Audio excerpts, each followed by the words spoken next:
What makes Adora such a great hero? And what makes Catra such a compelling villain? I think it all comes down to one quote by show creator N.D. Stevenson. Adora is a Slytherin trying to be a Gryffindor, and Catra is a Hufflepuff trying to be a Slytherin. A great big thank you to one of my subscribers for giving me the idea to make this into a video. Wish I had thought of this sooner. But let's get right into what makes these two such compelling characters.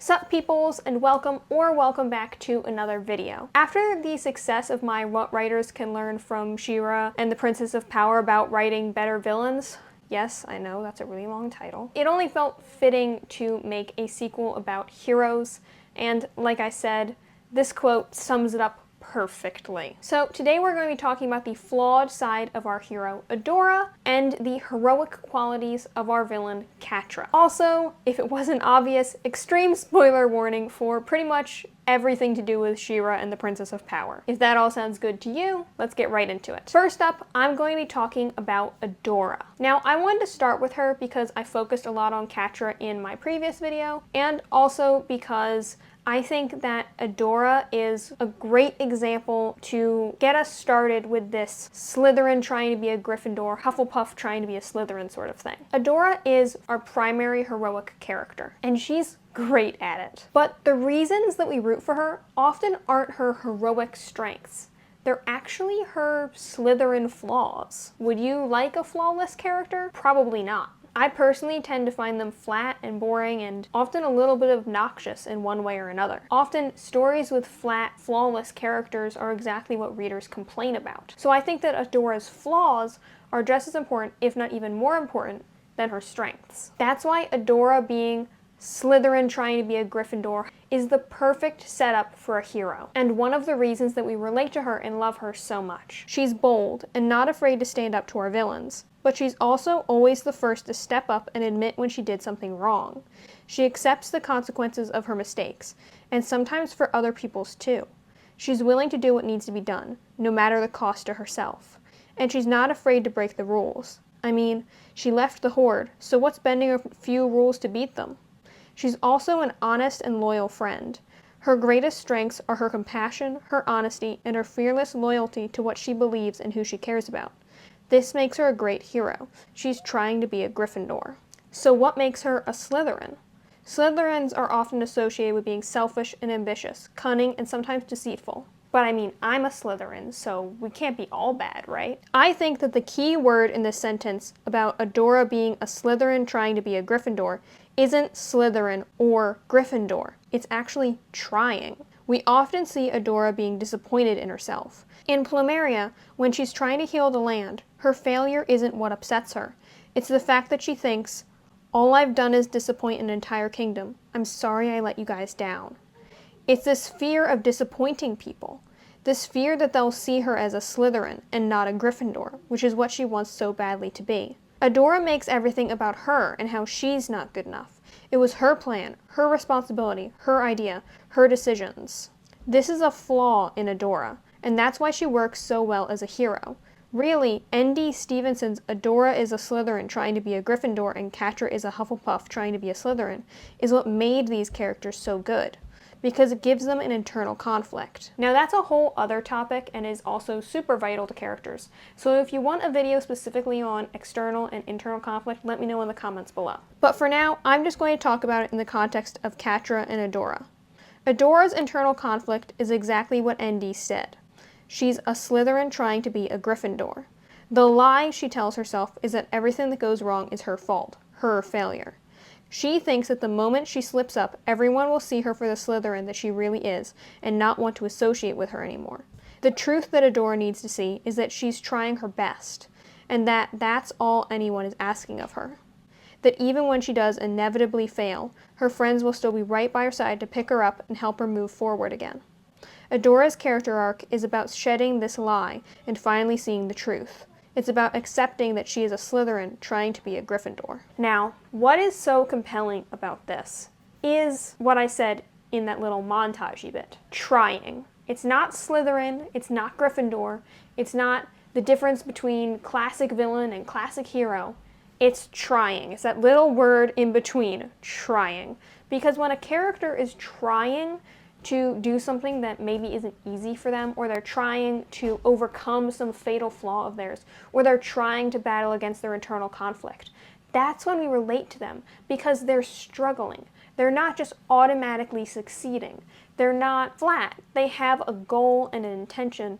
And when a character's life is eventful in that way and an uphill battle, we instantly want to root for them more than if they were just a great hero all the time, naturally born that way. They were just perfect. We don't want a perfect character because we're not perfect. We want a character that we can see ourselves in. So when Adora blames herself for something going wrong, we can see ourselves in that. Or when Adora fails and has to figure out a solution, we can see ourselves in that. When Adora fails and beats herself up about it because she blames herself, we can see ourselves in that. We can relate to that. It's a struggle that makes her seem more human and more dynamic and more interesting.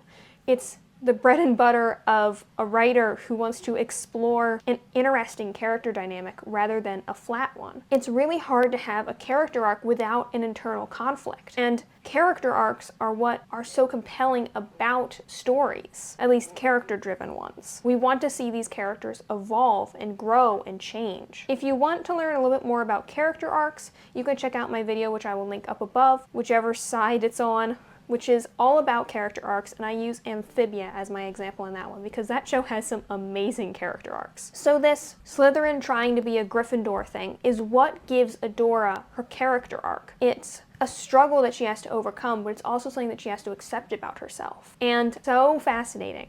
And I'm really excited to talk about Catra's Hufflepuff trying to be a Slytherin bit, because Catra is my personal favorite character from that show, and there's so much to unpack there. Again, if you want more information about Catra and her villainous tendencies, you can check out my Shera video up above, all about villains. But if you do be prepared that the audio is kind of rustly.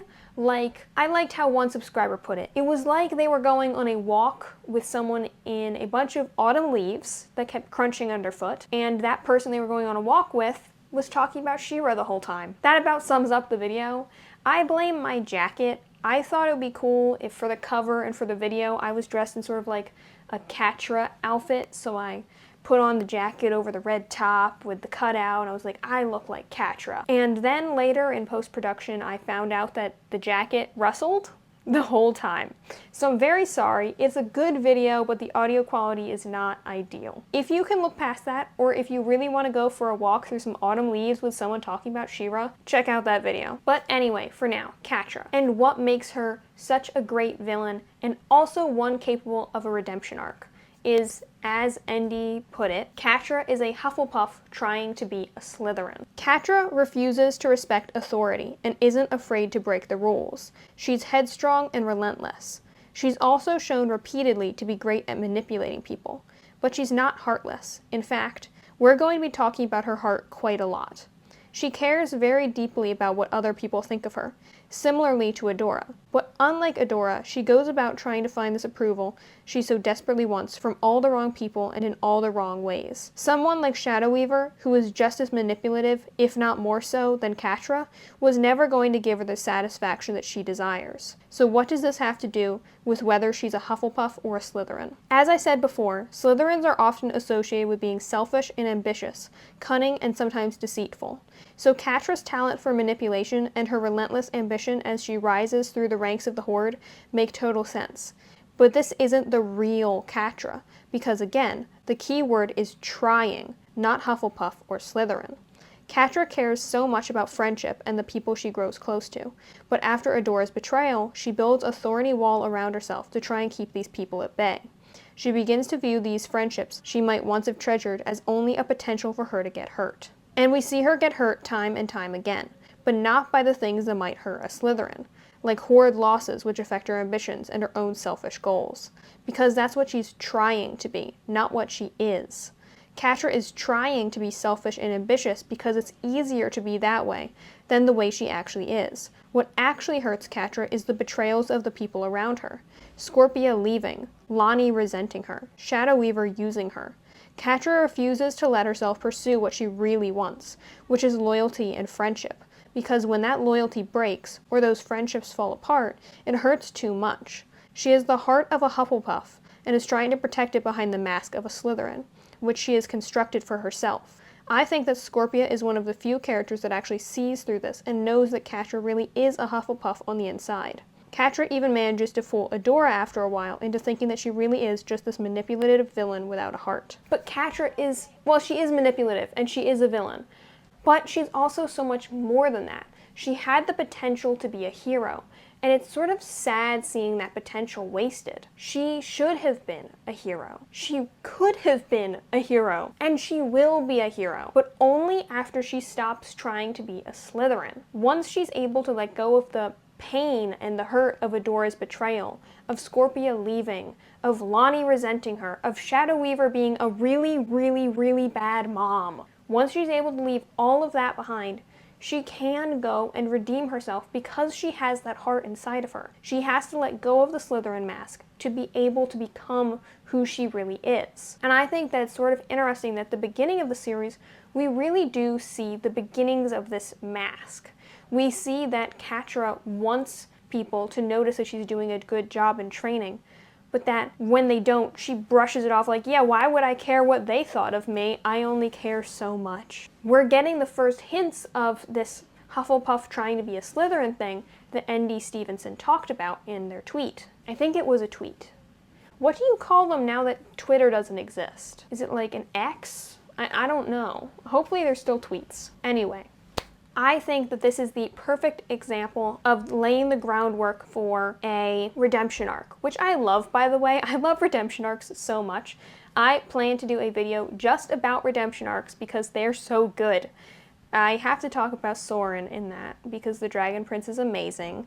Ooh, I gotta do a What Writers Can Learn from the Dragon Prince video. And then I gotta talk about Hunter, and I gotta talk about Catra, and I should probably talk about Scorpia, and Hordak, maybe. Was he redeemed? Was he not? It's a little bit, like, ambiguous. Do I talk about Entrapta, or was she never really a villain, but she was also sort of a villain?